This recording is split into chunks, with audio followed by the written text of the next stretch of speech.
If I told you this skyline belonged to Madrid, you would believe me. If I told you this opera house was the best one in Italy, you would believe me. If I told you this cafe had been pouring the same coffee in the same room since before the First World War, you would again believe me. But this is not Madrid.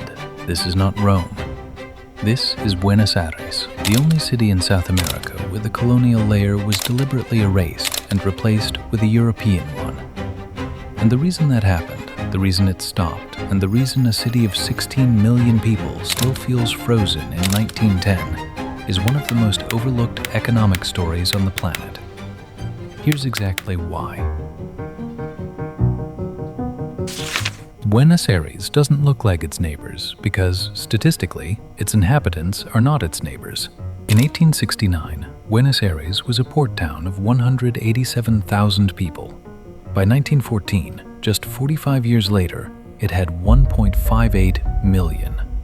That's an 8.4 times explosion in less than 2 generations. Between 1857 and 1929, Argentina absorbed roughly 3.8 million Italians and 1.5 million Spaniards, second largest immigrant destination in the world after the United States. Lima did not receive this. Bogota did not receive this.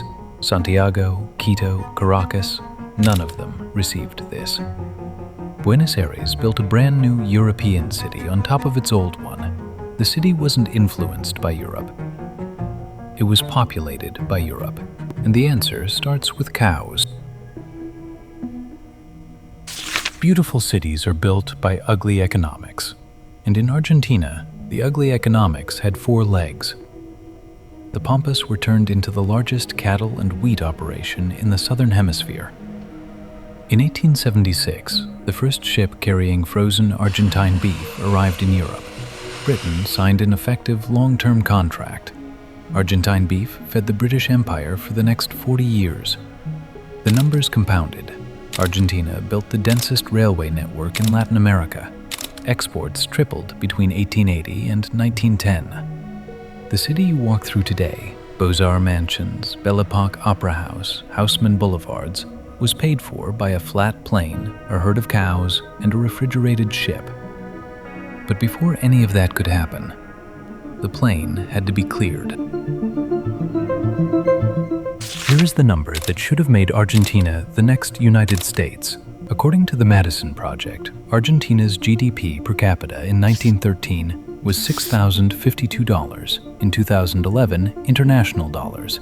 Italy, $4,879, Spain, $3,067, France, $5,555, Japan, around $1,800. Argentina was richer per person than Italy, Spain, France, or Japan.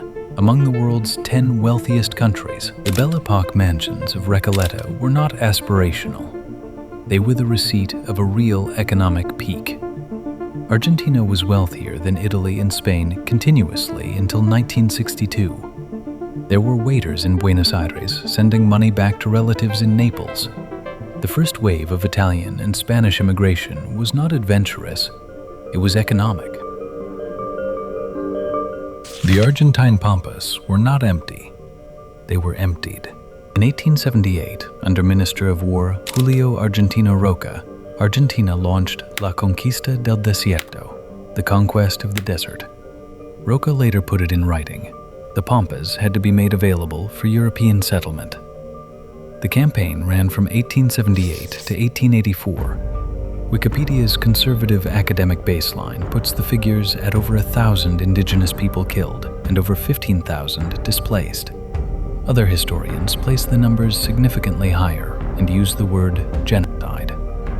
Juan Bautista Alberti summarized national policy in one phrase: gobernar es poblar. To govern is to populate. Roca's face is still on the Argentine 100 peso bill. The first major refrigerated beef shipments scaled in the 1880s. The first immigration boom hit in the 1880s. Belle Epoque construction broke ground in the 1890s. These are not 4 separate stories. They are one decision executed in order. Clear the land, ship the cows, pull the immigrants, build the city. Walk into any other South American capital, and you will see exactly what Buenos Aires replaced.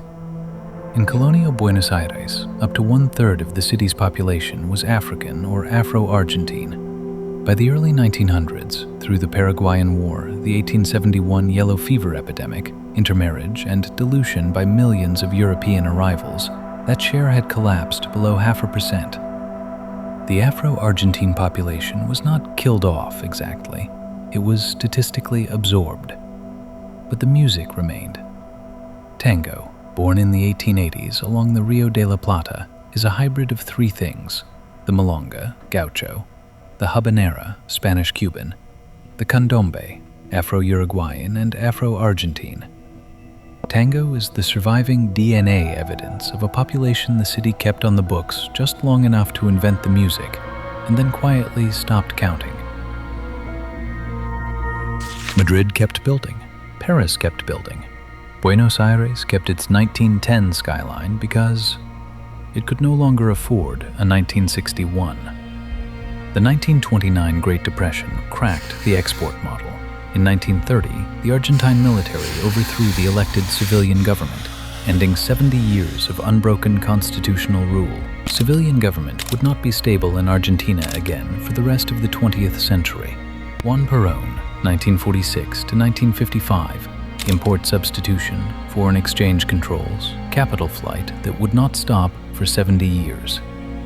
By 1989 to 90, annual inflation above 3,000%.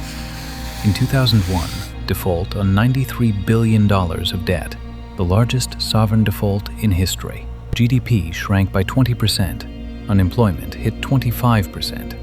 The peso lost 70% of its value. Argentina was richer than Italy in 1913. Today, Italy is 1.85 times richer than Argentina. Spain is 1.70 times richer. The country did not collapse. It froze. The frozen Belle Epoque skyline is not nostalgia. It is what happens when an export model and a civilian government both break in the same decade. A city is a financial decision rendered in stone. Lima looks like Lima because Spanish colonial silver flowed through it for 3 centuries. New York looks like New York because Wall Street capital repoured the city in the 1920s and 1980s. Dubai looks like Dubai because oil decided to. Buenos Aires looks European because the wealth that built it was European imported, paid for by a flat plain, a herd of cows, and a willing buyer in London. And it looks frozen because the wealth stopped renewing itself in 1930.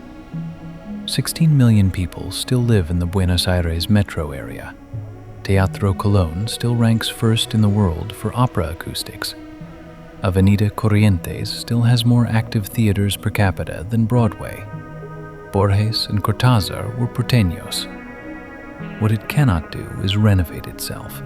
The visitor walks through what is, in effect, a beautifully maintained museum of a 1910 economy that was supposed to become the next United States and instead became the world's most cinematic structural fossil. If you want to see what Madrid would look like today if Madrid had stopped being able to invest in itself in 1940, go to Buenos Aires. Buenos Aires is one example of a country that peaked, froze, and kept its skyline, but it is not the only one. There is another city on the other side of the planet doing the exact opposite, quietly building over its own past every 30 years, on purpose, by tax law. A city where buildings are designed to be torn down, not preserved. That city is the subject of the next video.